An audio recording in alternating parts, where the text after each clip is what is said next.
হবে না, আমরা খাইতে খাইছি।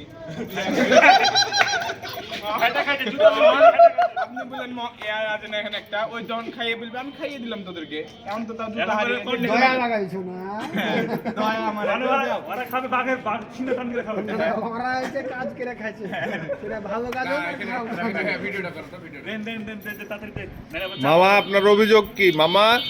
এখন ছেলেবেলা মানে যেভাবে আমার কাছে খাইতে যায় আমি এটা তো ঠিক আছে আবার খাইতে চাইনি, মানে যেটা খাইনি ওটা বল। অভিযোগ কি? অভিযোগ বলেন, অভিযোগ বলেন। তারা গোপনে রেখেছে আমার কাছে 200 টাকা খাওয়ার ডিমান্ড করছে, দাবি করছে।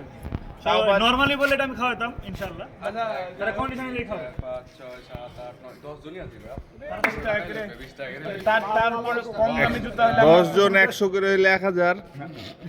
অত আমাদের তাহলে এটা আমি 2500 লাগে আরেকটা নতুন কিনে দেব। তাহলে ওরও পড়া হবে আমারও পড়া হবে। কি বলেন বন্ধু ওই মুখে হাতে মরে গেলে দিয়ে দিবে। আগে দে না না এরা কি মেয়ে পক্ষ যে তোমার জুতা চুরি করছে সেটাই তো দেখছি এখন টাকা না দিলে আমাকে ঢুকতে দিবে না, বলতে দিবে না।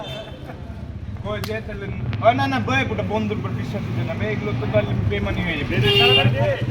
মীমাংসা কি করা হয়েছে? মীমাংসা আমরা যত সম্ভব চেষ্টা করেছি, দুই পক্ষকেই খুশি রেখে আমরা কষ্ট করি। তাহলে আমার পকেটে চাবি 11 নম্বর আছে। ছেলেবেলা কোন ধরনের লাগে? পেয়েছে অবশ্যই। আমাদেরকে খুলে এই জুতার মীমাংসা এখানে 11 নম্বর দেখা মীমাংসা আমাদের সাবেক কাউন্সিলরের ছেলে ছাড়া এটা আমরা কোনোদিন পাই না। মাহতাব ইসলাম বাবু অন্যায়ের বিরুদ্ধে সবসময় আমাদের